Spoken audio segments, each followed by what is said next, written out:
Electrician ट्रेडच्या या सत्रात आपले हार्दिक स्वागत आहे। आज आपण पाहणार आहोत ट्रान्समिशन आणि डिस्ट्रीब्यूशन प्रणालीचा सिंगल लाईन डायग्राम काढणे। या सत्राच्या शेवटी आपण ह्यात सक्षम व्हाल। तुम्ही भेट दिलेल्या ट्रान्समिशन आणि डिस्ट्रीब्यूशन सिस्टमचा मागोवा घ्या। ट्रान्समिशन आणि डिस्ट्रीब्यूशन प्रणालीचा सिक्वेन्शियल स्टेजेस उपकरणे ओळखा। लेआउट तयार करा आणि ट्रान्समिशन आणि डिस्ट्रीब्यूशन प्रणालीचा सिंगल लाईन डायग्राम बनवा। इलेक्ट्रिशियन टूलकिट आणि आवश्यक उपकरणे, भेट दिलेल्या पॉवर प्लांट, ट्रान्समिशन आणि डिस्ट्रीब्यूशन प्रणालीवर hand notes, drawing sheet, pencil, खोड रबर, स्केल, वैयक्तिक सुरक्षा संरक्षण, ट्रान्समिशन आणि डिस्ट्रीब्यूशन सिस्टम। सरावात येण्यापूर्वी एसी पॉवर सप्लाय सिस्टमचे थोडक्यात माहिती घेऊ। वीज निर्मिती केंद्रातून वीज ग्राहकांपर्यंत पोहोचवायला विद्युत पुरवठा प्रणाली म्हणतात। इलेक्ट्रिकल पॉवर सप्लाय सिस्टम मध्ये 3 मुख्य घटक असतात। ते पॉवर स्टेशन किंवा जनरेटिंग स्टेशन, पारेषण यंत्रणा आणि वितरण प्रणाली। जनरेटिंग स्टेशन, ज्या ठिकाणी समांतर जोडलेल्या 3 फेज ऑल्टरनेटर किंवा एसी जनरेटर द्वारे विद्युत ऊर्जेची निर्मिती होते त्याला जनरेटिंग स्टेशन म्हणतात। ट्रान्समिशन सिस्टमचा सिंगल लाईन डायग्राम। ट्रान्समिशन सिस्टमला प्राथमिक पारेषण आणि दुय्यम पारेषण म्हणून वर्गीकृत केला जाऊ शकतो। उच्च व्होल्टेज प्रायमरी ट्रान्समिशन, विद्युत पुरवठा म्हणजे 66 केव्ही, 132 केव्ही, 220 केव्ही किंवा त्याहून अधिक लोड सेंटरला 3 phase 3 wire overload transmission system द्वारे प्रसारित केला जातो। उच्च व्होल्टेज दुय्यम ट्रान्समिशन, शहरापासून दूर असलेल्या भागाला सिरीज स्टेशनला लाईनने जोडलेले असतात, त्याला दुय्यम ट्रान्समिशन म्हणतात। डिस्ट्रीब्यूशन सिस्टमचा लाईन डायग्राम। वितरण प्रणालीचे प्राथमिक वितरण आणि दुय्यम वितरण असे वर्गीकरण केले जाऊ शकतात। प्राथमिक वितरण, सबस्टेशन स्टेप डाउन ट्रान्सफॉर्मर द्वारे दुय्यम ट्रान्समिशन व्होल्टेजची पातळी 66 केव्ही किंवा 132 केव्ही ला 11 केव्ही पर्यंत कमी केली जाते। 3 फेज 3 वायर सिस्टम प्राथमिक वितरण मध्ये वापरल्या जातात। दुय्यम वितरण, प्राथमिक वितरण मार्गावरून म्हणजे 11 केव्ही किंवा 415 व्होल्ट्स दुय्यम वितरण सबस्टेशनला विद्युत ऊर्जा दिली जाते। हे सबस्टेशन ग्राहक क्षेत्राजवळ स्थित आहे जेथे स्टेप डाउन ट्रान्सफॉर्मर द्वारे कमी व्होल्टेजची पातळी म्हणजे 415 व्होल्ट किंवा 240 व्होल्ट्स आहे। या ट्रान्सफॉर्मरला दुय्यम वितरण ट्रान्सफॉर्मर म्हणतात। या 415 व्होल्ट्स किंवा 240 व्होल्ट रेषेला दुय्यम वितरण रेषा म्हणतात। या लाईन मध्ये 3 फेज 4 वायर प्रणाली वापरली जाते। वितरण प्रणालीची मांडणी। दुय्यम वितरण प्रणाली 3 भागांमध्ये विभागली जाऊ शकते।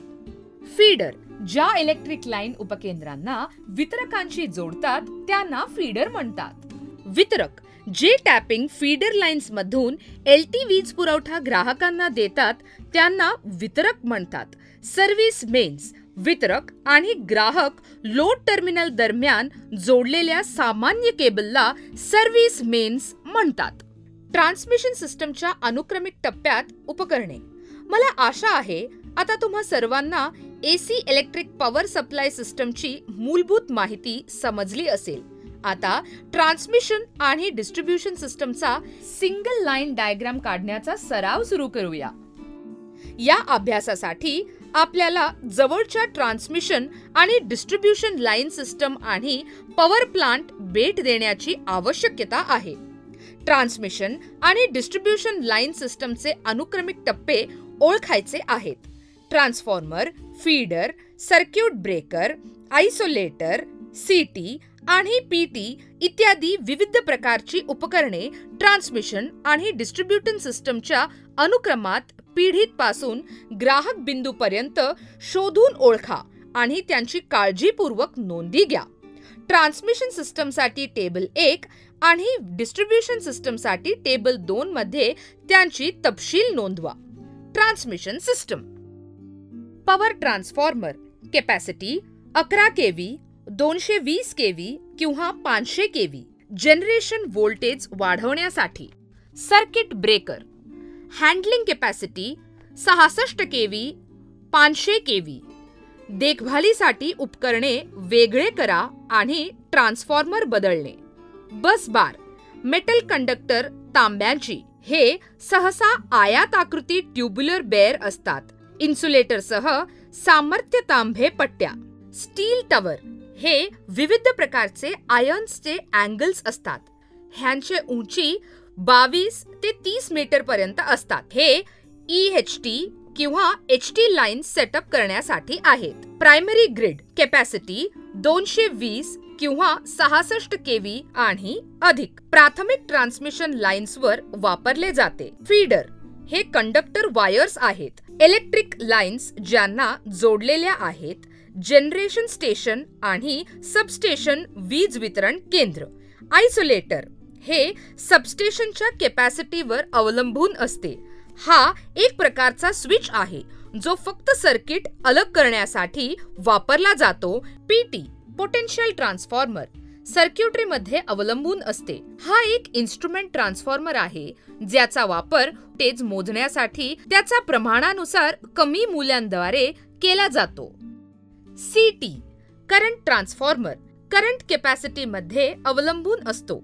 हा एक इन्स्ट्रुमेंट ट्रान्सफॉर्मर आहे ज्याचा वापर त्याच्या दुय्यम बाजूच्या समानुपातिक निम्न मूल्यांद्वारे उच्च AC प्रवाह मोजण्यासाठी केला जातो. Tap change equipment HD side मध्ये असते. आउटपुट व्होल्टेज मॅन्युअली नियंत्रित करण्यासाठी हा वापरला जातो. कंट्रोल पॅनल रूम हा सबस्टेशन कॅपॅसिटीत अवलंबून असतो. त्यात MCCBs कंट्रोल इक्विपमेंट्स, मीटर्स आणि कंट्रोल माउंटेड स्टील प्लांट्स मध्ये असेंबल केलेले किंवा बसवलेले असतात. डिस्ट्रीब्युशन ट्रान्सफॉर्मर 33 kV किंवा 11 kV पासून 415 ते 250 व्होल्ट्स. जे 33 kV किंवा 11 kV चे प्राथमिक व्होल्टेज 415 किंवा 250 व्होल्टच्या दुय्यम वितरण व्होल्टेज पर्यंत खाली असते. सर्किट ब्रेकर सबस्टेशन कॅपॅसिटीवर अवलंबून असते. जे सिस्टम मधील कोणत्याही दोष जाणवल्यावर आपोआप वीज पुरवठा खंडित करते.